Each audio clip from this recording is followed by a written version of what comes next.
So if you're following along in the note set, we've already covered end diastolic volume and then systolic volume when we did cardiodynamics, and part of that's on page 57.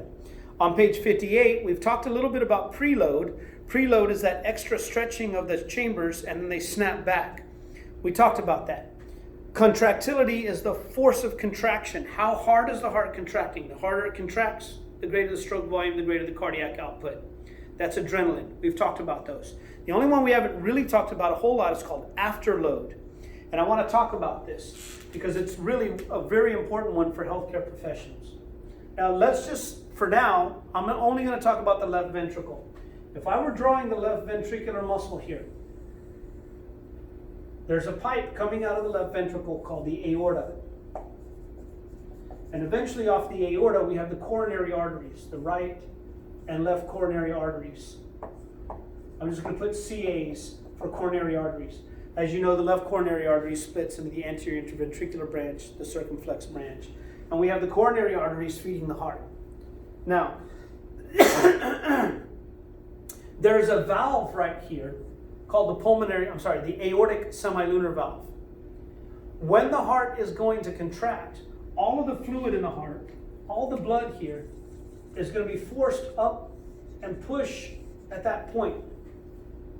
But if you think about it, my entire heart, all the way around, is one big tube, and the entire tube is filled with blood. It's almost like bumper-to-bumper cars on the freeway. One can't move and the next one moves. And if the one behind starts plowing, it'll push the others downstream, so to speak. But when the heart is relaxed, this blood wants to fall back somewhat due to gravity, and it's going to put some force on the on the aortic semilunar valve. So now, when the heart starts to contract, let's say, I'm just going to pick some random numbers. These aren't the actual perfect numbers, but let's just use some round, easy numbers. Let's say the pressure in the aorta is 100 millimeters of mercury. That's how much pressure is pushing down here. And let's say at relaxation, the pressure in the ventricles is, let's say, 65 millimeters of mercury. As long as this pressure is lower than that pressure, the blood is going to try to fall back. The valves should stay shut and prevent any backwards flow of blood.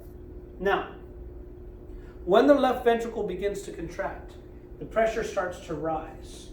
And as it starts to squeeze in here, the pressure rises to 75 millimeters of mercury. It's still lower than the pressure in the aorta. And as I continue to squeeze in, that pressure rises.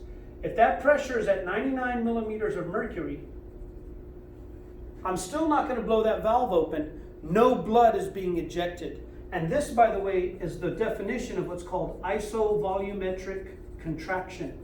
This will be somewhat of a big deal to those of you that go on to sonography. But iso means same. Volume means volume, the measurement. And while we're contracting, during isovolumetric contraction, the heart, the left ventricle is contracting. The same would be true for the right ventricle, but we're going to focus on cardiac output here from the left ventricle. While during contraction, the volume of the left ventricle stays the same because the pressure in the left ventricle is still lower than the pressure in the aorta. So there's a phase when the heart begins contracting where no blood is ejected because the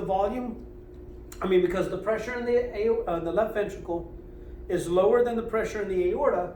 The semilunar valves remain shut, and I get an isovolumetric part of my contraction. Now, as soon as this pressure hits 101, these doors blow open, and all of this blood gets pushed downstream. Okay? That sets us up for understanding afterload. Afterload is an increased pressure, backwards pressure on the semilunar valve due to some abnormality, a blockage or something downstream. For example, when blood is being ejected out the aorta, it's also going to go out the coronary arteries. If I block off this coronary artery, then this blood is going to push back on this valve. And what essentially that can do is that can raise this pressure. Let's say this is 125 millimeters of mercury. Now, under a normal contraction, Is that going to eject any blood? No. It extends the isovolumetric contraction phase so that while the heart is contracting, I'm still not ejecting blood until I get above this. This is why blockages downstream in the body system elevate our blood pressure, because the pressure builds up in here. And the negative effect of that is it puts a backward pressure and afterload on the semilunar valves so that the ventricle cannot eject blood at the same amount of time. That leads to decreased cardiac output and decreased feeding of oxygen to my tissues, particularly the heart itself. So what does the heart have to do? The heart has to work even harder and squeeze harder and more often to feed itself the same amount of blood. The problem with that becomes, just like with any muscle, the more I work it, the thicker the walls become. And the problem with that is there's no room to grow out here, so the walls thicken in towards the inside. And now the actual volume of the left ventricle is lower, which means the left ventricle has to work more often and harder, increase heart rate, increase blood pressure, and then I get cardiomyopathy, or I get an enlarged heart. I get increased musculature of the heart, decreasing the volume.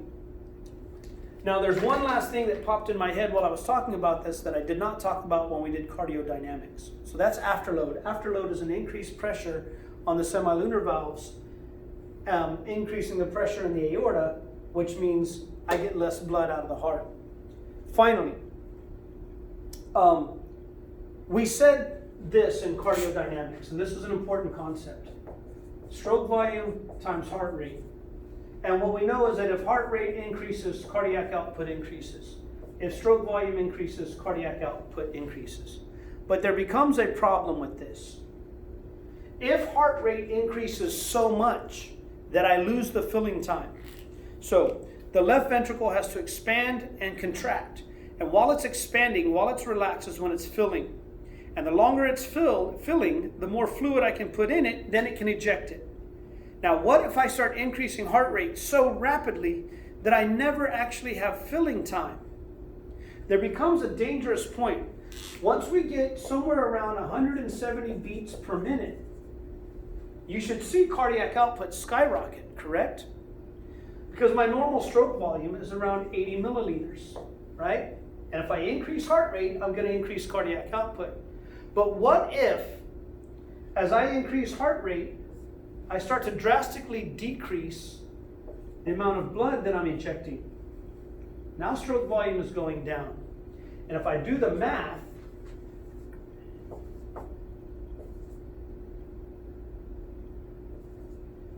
I'm going to have an increased cardiac output, correct? But if this is going so rapidly that I start dropping, then when I start to do the math, 40 times 170, that's going to be 28. Yeah, this is going to be 35. I'm going to get 850 milliliters out of the heart. 680, that's not right. I'm not doing the math right. Oh, I forgot the extra 0.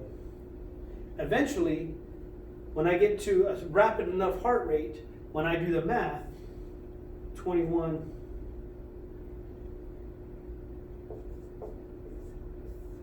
I start to get less than 6 liters out of the heart. This is why when you do exercise on the ellipticals and on the treadmills, they have that thing that checks your heart rate, and they have a danger zone, which is somewhere, anything above 160, you start to get into this danger zone. When you get up to around 170, 180, 200 beats per minute, your stroke volume continues to drop, and eventually your cardiac output will go down. So there is an upper limit to heart rate. As heart rate increases, filling time decreases once we get somewhere around 170 or more for our heart rate. I wanted to point that out, which is why we do have a danger zone. We can increase cardiac output with increased heart rate up to a limit, because as the heart rate increases, eventually stroke volumes continues to decrease with less filling time. Less in, less out. Anyway, I forgot to mention that. I hope you guys learned something. I hope you had as much fun as I did. Sorry for such the long video, but we had to cover a lot of ground. The next video coming up will be on vessels, and I'm going to knock that out. and then we'll be ready for a heart test, heart and blood and vessels test. Anyway, those of you in my class, please fill out your note set. Please work on the worksheets when they become available. Those of you not in my class, I hope you gleaned some information. Hope this helps you understand some things. And for those of you that are going to critique and send me all sorts of emails about how detailed this, that, or the other, listen, I can go through 180 PowerPoints filled with information, and I can read the book to my students, but I do not believe they learn as well than if we just set the fundamentals and the foundation first, and then we'll go back and add the details over time. So my approach is a little simplistic, especially for these videos for now.